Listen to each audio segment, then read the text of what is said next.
ដំណើរថ្មើរជើងរាប់រយគីឡូលះបង់តស៊ូមកកើនព្រឹត្តិការក្រោមភ្លៀងរលឹមក្តៅហត់យ៉ាងណាកញ្ញាកុយអេណាមហាគុណធម៌ចេញពីភ្នំពេញទៅខេត្តសៀមរាបមោទនភាពជាតិប្រជាសាទរដំ9ថ្ងៃដល់ក្រុងអង្គរចិនសំរងសធរបឋមគង់មាដោយក្តីសង្ឃឹមញញឹមត្រេកអរដើម្បីទេសចររកថវិកាជួយចាស់ជរីនឹងជនពិការកិត្តិយសថ្លៃថ្លាកញ្ញាកម្ពុជាសូមកោតសរសើរវាយដំឡៃខ្ពស់កបកលកិត្តិយសសម្រងសោភី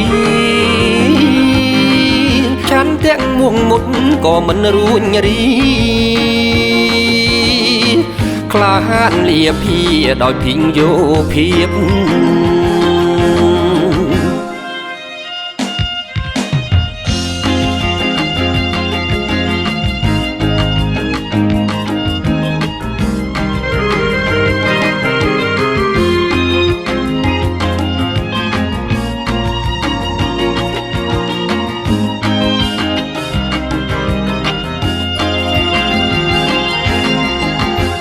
ដោយក្តីសង្ឃឹមញញឹមត្រេកអរដើម្បីទេសចររកថវិកាជួយចាស់ជរីនឹងជនពិការកិត្តិយសថ្លៃថ្លាកញ្ញាកម្ពុជាសូមកោតសរសើរវាយដំឡៃខ្ពស់កបកលកិត្តិយសសម្រងសោភីឆាន់ទាំងមួងមុតក៏មិនរួញរីក្លាហានលាភា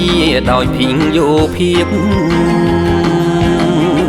ក្លាហានលាភាដោយភិញយោភាព